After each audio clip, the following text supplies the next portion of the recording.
Boxing அப்படின்னு சொன்னாலே நம்ம எல்லாருக்கும் ஞாபகம் வர ஒரே பேர் சாரி பாக்ஸிங் அப்படின்னா என்னென்னு தெரியாதவங்களுக்கு கூட இவரோட பேர் தெரியும். அது யாரோட பேர் அப்படின்னு பார்த்தீங்கன்னா மைக் டைசன்.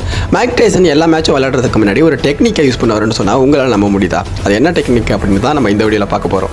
மைக் டைசன் தன்னுடைய 18வது வயதில் பாக்ஸிங்குள்ளே வராரு. பாக்ஸிங்குள்ளே வந்து 2 வருஷத்துலேயே 27 மேட்ச் விளையாடுறாரு. இதில் என்ன அல்டிமேட் அப்படின்னு பார்த்தீங்கன்னா இவர் விளையாண்ட 27 மேட்சுமே வின் பண்ணுறாரு. மைக் டைசன் பாக்ஸிங்குள்ளே இறங்கணும்னு ஆடியன்ஸ் எல்லாம் ஒரு மைண்ட் செட் போயிடுவாங்க. அது என்ன அப்படின்னு பார்த்தீங்கன்னா மைக் டைசன் எப்படி இருந்தாலும் இந்த மேட்சை வின் பண்ணிடுவார்.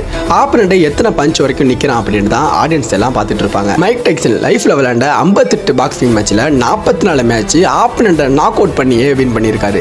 இதுக்கு என்ன காரணம் அப்படின்னு மைக் டைசனை கேட்கும்போது மைக் டைசன் சொல்றாரு, நான் ஒரு டெக்னிக்கை யூஸ் பண்ணுவேன். அது என்ன அப்படின்னு பார்த்தீங்கன்னா மேட்ச் ஆரம்பிக்கிறதுக்கு முன்னாடி நான் ஆப்பனண்டோட கண்ணை ஒரு லேசர் மாரி பார்த்து அவனை டிமோட்டிவேட் பண்ணிடுவேன். நான் மேட்ச் ஆரம்பிக்கிறதுக்கு முன்னாடி அவன் மோட்டிவா இருக்கானா டிமோட்டிவேட்டா இருக்கானான்னு எனக்கு தெரிஞ்சிடும். அதுக்கப்புறம் தான் நான் மேட்சை விளையாட ஆரம்பிக்கேன் அப்படின்னு மைக் டைசன் சொல்றாரு.